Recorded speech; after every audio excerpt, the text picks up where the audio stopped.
ഓം നമോ നാരായണായ. ഹരിപ്രിയ അസ്ട്രോവിഷൻ ചാനലിലേക്ക് എല്ലാവർക്കും സ്വാഗതം. ആദ്യമായിട്ടാണ് നമ്മുടെ വീഡിയോ കാണുന്നതെങ്കിൽ സബ്സ്ക്രൈബ് ചെയ്യുവാനും ഷെയർ ചെയ്യുവാനും മറക്കരുത്. കൂടാതെ ജാതക സംബന്ധമായിട്ട് എന്തെങ്കിലും സംശയം തോന്നുന്ന പക്ഷം എൻ്റെ ഈ വാട്സപ്പ് ഞാനിവിടെ പറയുന്നത് അവിട്ടം നക്ഷത്രത്തിൽ ജനിച്ചവരുടെ ജൂലൈ മാസത്തെ ഗുണദോഷ ഫലങ്ങളെക്കുറിച്ചാണ്. മകരം രാശിയിൽ 30 നാഴികയും കുംഭം രാശിയിൽ 30 നാഴികയും കൂടിച്ചേരുന്ന നക്ഷത്രമാണ് ഈ അവിട്ടം നക്ഷത്രം. അതിൽ മകരം രാശിയിൽ ജനിച്ച അവിട്ടം നക്ഷത്രക്കാർക്കാണെങ്കിൽ നിരവധിയായിട്ടുള്ള നേട്ടങ്ങൾക്ക്, സ്വയം പരിശ്രമത്താൽ നിരവധിയായിട്ടുള്ള നേട്ടങ്ങൾക്ക് സാധ്യത കാണുന്ന സമയമാണ് ഈ ജൂലൈ മാസത്തിൽ. ജന്മരാശിയുടെ അധിപനായിരിക്കുന്ന ശനീശ്വരൻ്റെ അനുകൂല സ്ഥിതിയും ദേവഗുരുവായിട്ടുള്ള വ്യാഴത്തിൻ്റെ ദൃഷ്ടി ജന്മരാശിയിലേക്ക് വരുന്നത് കൊണ്ട് ആരോഗ്യസ്ഥിതി പൊതുവെ തൃപ്തികരമായിട്ട് കാണുന്നുണ്ട് ഈ ജൂലൈ മാസത്തിൽ. വിശേഷിച്ച് നിവൃത്തി സ്ഥാനത്ത് നിൽക്കുന്നതായിട്ടുള്ള വ്യാഴത്തിൻ്റെ സ്വാധീന ശക്തി മൂലം തൊഴിൽപരമായിട്ടും കർമ്മപരമായിട്ടും ധാരാളമായിട്ടുള്ള നേട്ടങ്ങൾക്ക് സാധ്യത കാണുന്നുണ്ട്.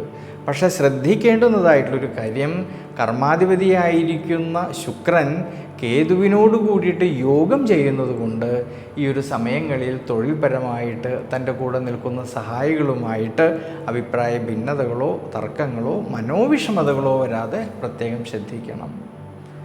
ഇനി വിദ്യാർത്ഥികൾക്കാണെങ്കിൽ കഠിനാധ്വാനം ചെയ്തു പഠിക്കുന്ന കാര്യങ്ങളിലേക്ക് കൂടുതലും ശ്രദ്ധ വേണ്ടുന്നതായിട്ടൊരു സമയം കൂടിയാണ്. കുടുംബത്തിലും കുടുംബ ബന്ധങ്ങളിലും സന്താനഭാവങ്ങളിലും ഭാര്യാഭർത്തൃ ബന്ധങ്ങളിലും എല്ലാം തന്നെ അഭിവൃദ്ധിക്കും ശ്രേയസ്സിനും സാധ്യത കാണുന്നുണ്ട് ഈ ഒരു സമയങ്ങളിൽ. അതുകൊണ്ട് വിഷ്ണു ക്ഷേത്രത്തിലെ ഭഗവാൻ അഷ്ടോത്തര മന്ത്രം കൊണ്ട് അർച്ചന ചെയ്ത് പ്രാർത്ഥിക്കുന്നത് വളരെ ഗുണം ചെയ്യും.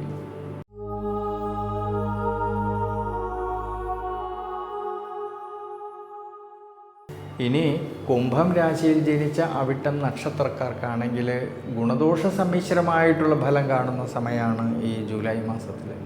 പ്രത്യേകിച്ച് ആരോഗ്യപരിപാലനത്തിൽ, ജീവിത അനുഷ്ഠാനങ്ങളിൽ, യാത്രകളിൽ, ഡ്രൈവിങ്ങിലും ശ്രദ്ധിക്കണം ഈ ഒരു സമയങ്ങളിൽ. എന്നാൽ സ്വയം തൊഴിൽ ചെയ്യുന്നവരിൽ, ബിസിനസ് മേഖലകളിൽ പ്രവർത്തിക്കുന്നവരിൽ, ഔദ്യോഗിക മേഖലകളിൽ പ്രവർത്തിക്കുന്നവരിൽ ഉയർച്ചയ്ക്കും അഭിവൃദ്ധിക്കും എല്ലാം സാധ്യത കാണുന്നുണ്ട്. കർമാധിപതിയായിരിക്കുന്ന ചൊവ്വയുടേതായിട്ടുള്ള അനുകൂല സ്ഥിതി മൂലം കർമ്മപരമായിട്ട് ധാരാളമായിട്ടുള്ള ഗുണാനുഭവങ്ങൾക്ക് സാധ്യത കാണുന്നുണ്ട്. ഇനി വിദ്യാർത്ഥികൾക്കാണെങ്കിൽ പഠന സംബന്ധമായിട്ട് നേട്ടങ്ങൾക്കും ഉയർച്ചയ്ക്കുമെല്ലാം സാധ്യത കാണുന്നുണ്ട്.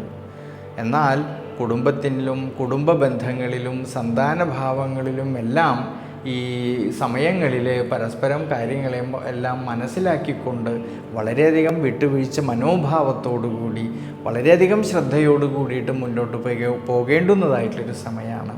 അതുകൊണ്ട് കുംഭം രാശിയിൽ ജനിച്ച അവിട്ടം നക്ഷത്രക്കാർ ഈ ഒരു സമയത്ത് ശനീശ്വര പ്രീതികരമായിട്ടുള്ള വഴിപാടുകൾ ചെയ്തു പ്രാർത്ഥിക്കുന്നത് വളരെ ഗുണം ചെയ്യും.